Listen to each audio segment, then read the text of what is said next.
شو قصة؟ حفظته وخلص. يا أحلى فواحة، خلص حفظته. حفظته.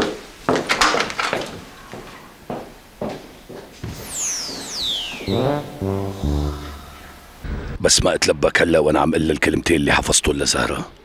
لا ما راح اتلبك، تدربت عليهم منيح. هي بس تطلع معي اول كلمة الباقي اكيد بيكرشوا لحالهم. الخوف مو هون، الخوف انه زهرة تصدني من اول كلمة وما تسمح لي اقول كل شي محضره. ساعتها ما راح استفيد شي. اكيد زهرة راح تصدني. اذا جوز بنت خالتها زعلت منه وطلعت من بيته لانه حكاها كلمتين حلوين، انا شو راح تساوي معي؟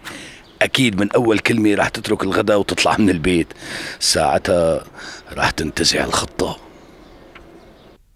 سيدي حتى لو فشلت هالمرة بكفي انها راح تكون الشرارة اللي راح تفجر صمام الامان اللي مجنني.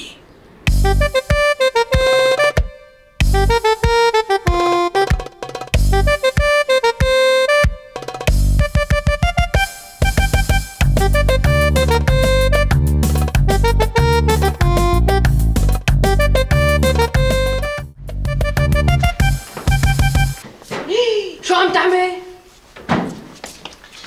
عم شوف فيلم مش محضرة للعزيمة. أنو عزيمة؟ ما بعرف. العزيمة هون ولا برا؟ ما بعرف. العزيمة اليوم ولا بكرة؟ كمان ما بعرف. إيه طيب شو بتعرف لكان؟ بعرف إنه في عزيمة، حدا عازمنا، نحن عازمين حدا ما بعرف.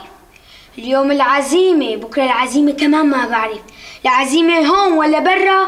كمان ما بعرف. انت شو رأيك؟ بشو؟ بالعزيمة. إيه انت شايف 4-5 طبخات بالبراد؟ لا. إيه معناتها مالنا عازمين حدا.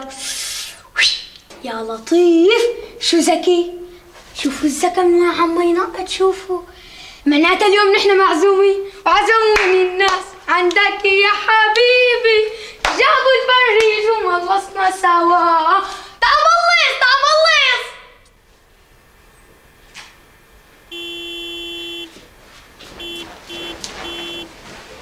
اجا ابو طارق تقبرني، اجيت والله جابك.